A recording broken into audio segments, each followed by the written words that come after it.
ഞാനടക്കമുള്ള കുറേ കലാകാരന്മാർക്ക് ഒരു മേൽവിലാസം ഉണ്ടാക്കി തന്ന മിമിക്സ് പരേഡ് എന്ന ഒരു കലാരൂപം തന്നെ ചിട്ടപ്പെടുത്തിയെടുത്ത അതുല്യരായ കുറേ കലാകാരന്മാർ. അവരോടൊപ്പം ഇന്ന് ഈ വേദിയിൽ പ്രസാദ് ചേട്ടൻ എന്നൊരു നല്ല കലാകാരൻ ഉപരി ഒരു നല്ല മനുഷ്യൻ, ഒരു നല്ല വ്യക്തിത്വത്തിനുടമ എന്നൊരാൾക്ക് അദ്ദേഹത്തിൻ്റെ കലാജീവിതത്തിൽ 50 വർഷം തികയുന്ന ഈ സമയത്തൊരു ഭാഗമാകാൻ കഴിഞ്ഞതിൽ ഒരുപാട് സന്തോഷമുണ്ട്. പ്രസാദിനെ കുറിച്ച് എല്ലാവരും പറഞ്ഞുകൊണ്ടിരിക്കുകയാണ്.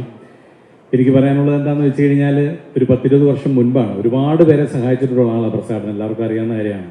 20 വർഷം മുൻപ് മിമിക്രിയൊക്കെ കളിച്ചുകൊണ്ടിരിക്കുന്ന സമയത്ത് ഒരു ജീവിതമാർഗം കാണിച്ചു തന്ന ആളാണ് പ്രസാദൻ. പ്രസാദൻ അത് ഓർക്കുന്നുണ്ടോ എന്ന് എനിക്ക് അറിഞ്ഞുകൂടാ. പ്രസാദൻ അന്ന് കൈരളിയിൽ പ്രോഗ്രാമൊക്കെ ചെയ്യുന്നുണ്ടെന്ന് കുറേ വർഷങ്ങൾ ചെയ്തു, ഇപ്പോഴും ചെയ്യുന്നുണ്ടെന്ന് തോന്നുന്നു കൈരളിയിൽ പ്രസാദൻ. അപ്പോൾ അന്ന് എന്നോട് പറഞ്ഞു, എടാ നീ ഇങ്ങനെ നടന്നിട്ട് കാര്യമില്ല, എന്തെങ്കിലും സ്വന്തമായിട്ട് എന്തെങ്കിലും നീ നോക്കണം. ഒരു കാര്യം ചെയ്യും, കൈരളിയിൽ ഒരു പ്ലോട്ടുണ്ട്, അവിടെ ഒരു പ്രോഗ്രാം ചെയ്യാനായിട്ട് ഞാൻ നിൻ്റെ പേര് പറഞ്ഞിട്ടുണ്ട്, പോയി ഷിബു ചക്രവർത്തിനെ ഒന്ന് പോയി കാണുമെന്ന് പ്രസാദൻ പറയുകയും ഞാൻ പോയി കണ്ട്. അങ്ങനെ പ്രസാദ് ചേട്ടൻ റെക്കമെൻഡേഷനിലാണ് എനിക്ക് 1-2 പ്രോഗ്രാമുകൾ സ്വന്തമായിട്ട് പ്രൊഡ്യൂസ് ചെയ്ത് നിങ്ങളാണ് താരം എന്നൊക്കെ പറഞ്ഞൊരു പ്രോഗ്രാം ഒരു 3 വർഷക്കാലം കൈരളിയിൽ ചെയ്യാൻ പറ്റി. സത്യം പറഞ്ഞാൽ അതിൽ നിന്ന് കിട്ടിയ വരുമാനം കൊണ്ടൊക്കെയാണ് എറണാകുളത്ത് അത്യാവശ്യം നന്നായിട്ട് പിടിച്ചു നിന്ന് പോകാനൊക്കെ ആ സമയത്ത് പറ്റിയത്. ആ ഒരു നന്ദിയും കടപ്പാടും എന്നും പ്രസാദ് ചേട്ടനോടുണ്ട്.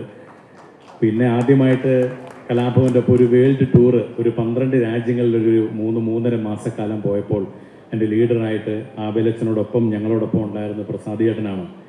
ആബേലച്ചൻ്റെ കുറേ സ്വഭാവങ്ങൾ, അല്ലെങ്കിൽ അദ്ദേഹത്തിൻ്റെ കുറച്ച് കൃത്യനിഷ്ഠത, അങ്ങനെയുള്ള കുറേ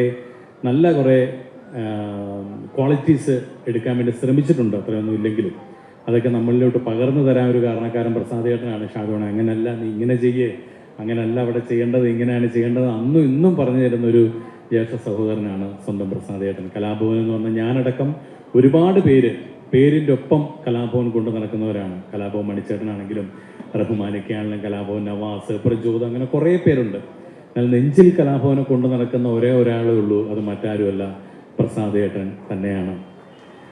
അറിഞ്ഞോ അറിയാതെയോ അദ്ദേഹത്തിന് ഇനിഷ്യലിൽ അത് വന്നിട്ടുണ്ടെന്ന് എനിക്ക് തോന്നുന്നു. KS പ്രസാദ്, കലാഭവൻ്റെ സ്വന്തം പ്രസാദ്. അങ്ങനെയാണ് ഞാനത് പറയാൻ ഇഷ്ടപ്പെടുന്നത്. എന്നാലും പ്രസാദ് ഈ 50 വർഷം ഒരു വലിയ കാര്യം തന്നെയാണ്. ഒരു കലാരൂപത്തിൽ വരിക, അതിൽ പേരും പ്രശസ്തിയും പണവും ഉണ്ടാക്കുക, അതൊരു നല്ല സ്ഥാനത്തെത്തുക, അതിങ്ങനെ ഇപ്പോഴും അതേ ക്വാളിറ്റിയോടുകൂടി തന്നെ കൊണ്ടു നടക്കുക, അതിൻ്റെ പേരിൽ അറിയപ്പെടുക എന്ന് പറയുന്നൊരു വലിയ ദൈവാനുഗ്രഹമാണ്. ഇനിയും ഒരുപാട് വർഷക്കാലം ഒരുപാട് നല്ല നല്ല സദസ്സുകളിൽ പ്രോഗ്രാമുകൾ ചെയ്യാൻ ഒരുപാട് പേർക്ക് എന്നെ സഹായിച്ചതുപോലെ ഒരുപാട് പേരെ സഹായിക്കാനും ഒക്കെ സർവശക്തനായ ദൈവം പ്രസാദനെ അനുഗ്രഹിക്കട്ടെ എന്ന് പ്രത്യേകം പ്രാർത്ഥിക്കുന്നു. അദ്ദേഹത്തിൻ്റെ കുടുംബത്തിനോടും ഒരുപാട് നന്ദി അറിയിക്കുന്നു. Thank you so much.